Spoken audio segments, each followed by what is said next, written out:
I'm outside one of the 36 auto repair shops I own with what could be the greatest threat to my business. EVs, Teslas, they don't need a lot of repairs, and all I do is fix gas-powered vehicles. So the question is, am I the next Blockbuster? Is this thing gonna ruin me? Let's find out. Me versus the Tesla. There we go. Oh, it didn't open. I thought it was gonna open. Hey, Cybertruck, take me to Midas. Oh my God, this is crazy. Pretty minimalistic though, right? There's like not a lot. What am I supposed to do now? Just sit, wait. Just sit and play on my phone the whole time? I wonder what people think of me right now. So this thing is pretty sick. Totally self-driving. I'm not touching anything here.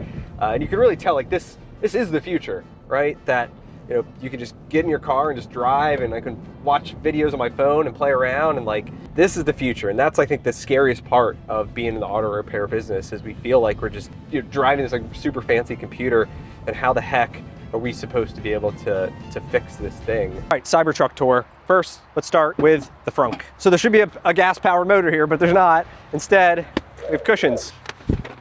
This is it. I don't know what that is. So EVs have a lot less moving parts. There is no engine, there are no belts, there are no pulleys. You look at this thing, there's literally nothing here except windshield washer fluid.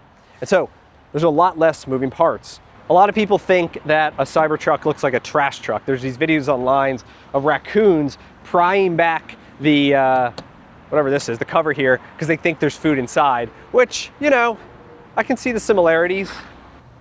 There's nothing there. It's just the battery.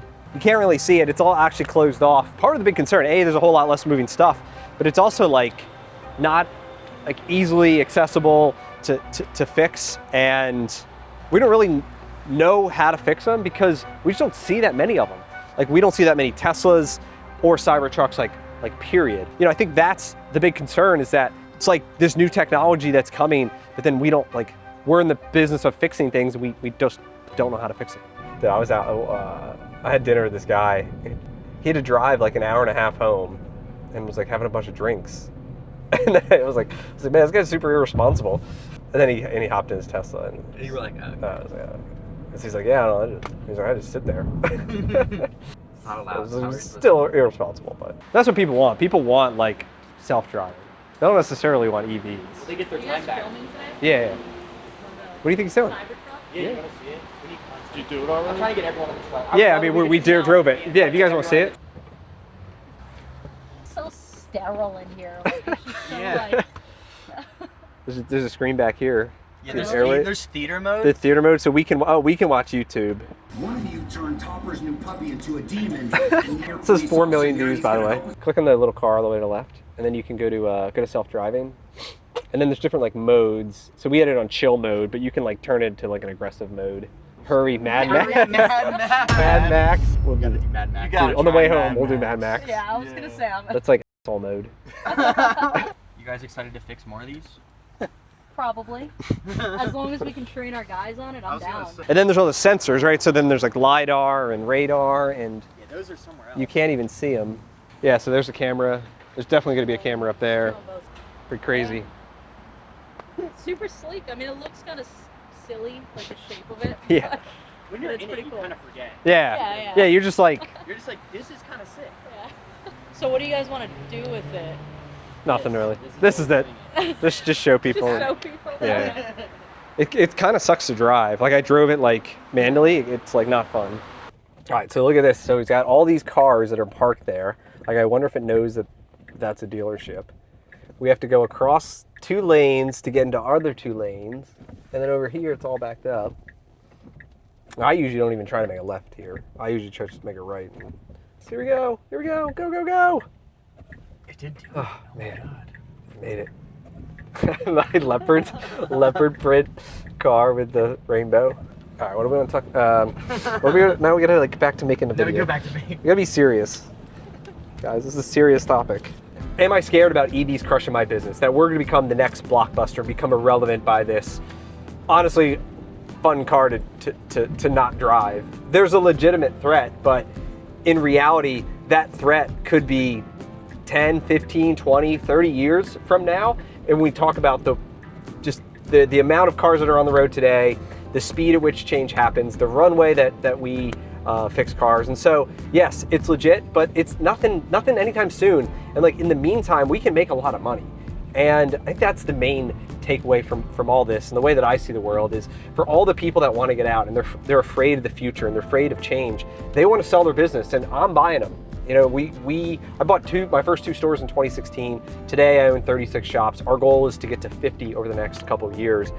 And we're doing that by buying ones from boomers that want to sell, by buying other Midas franchisees out. The runway is huge. And for the next 10 or 15 years, we can make a lot of money. We can service a lot of cars. We can keep all these things on the road as long as we can. And if 100% of cars on the road were EV, my business would look significantly different than it looks today. All right, we're trying to find a parking spot. Let's see if this thing can do it. There was a spot back there. It would have to pull in straight. I don't know why it didn't do it. I think it's gonna go find that spot. If it does, I'm gonna be impressed. There it is. Just pull straight in. You can do it. Oh wait, what about this spot? What about this spot? No, I think it's gonna whip around. Is it back? No. Just looping. Dude, we're just gonna be looping. Dude, what if it doesn't find a spot and it just oh my god, is that lady gonna take the other spot? Oh, watch out, this guy. Oh my god, we almost hit somebody. We almost hit someone. Oh my god. Oh my god. Dude, I might need to take over. Sorry, lady. No, it's my fault. Oh, I mean, it's Elon's fault. But dude, the guy we almost hit is driving a Tesla. He's gonna leave. Dude, this is the 4th time we've been around. Do you think it's just gonna give up? All right, I gotta take over. Elon, you failed. Am I in park? Okay, good. Oh my god. Why'd you intervene? Parking, bro. This is a plug-in hybrid. This is I think this is the future. It has both a gas powered motor and it also has a battery. But then the engine also kind of acts to recharge the battery, and so it's kind of this like self-revolving thing. I think this is really what the future is. A combination of both. You don't have to worry about it. This is what this sector of cars is growing really fast. Because of that, it's kind of the best of both worlds for high fuel efficiency while still having the reliability and the peace of mind of a gas-powered engine. I don't want to follow the hype, right? If you listen to the media and you hear what everyone says online, it's all fear. Like that's the goal, right? Is to force people into having all these negative thoughts and fears. But I look at the numbers, and what the numbers say is that EVs only account for 2% of the entire US market in cars. So 2%, that's all it is. 96% of these, 98% of these, we can fix. The average car that we work on is about the same. It's 10 to 12 years old, which, sorry, these gloves are funny. The fact that even if 100% of cars went electric tomorrow, we would still have a decade of runway of all the cars that are getting sold over the last few years as they age out and they need repairs.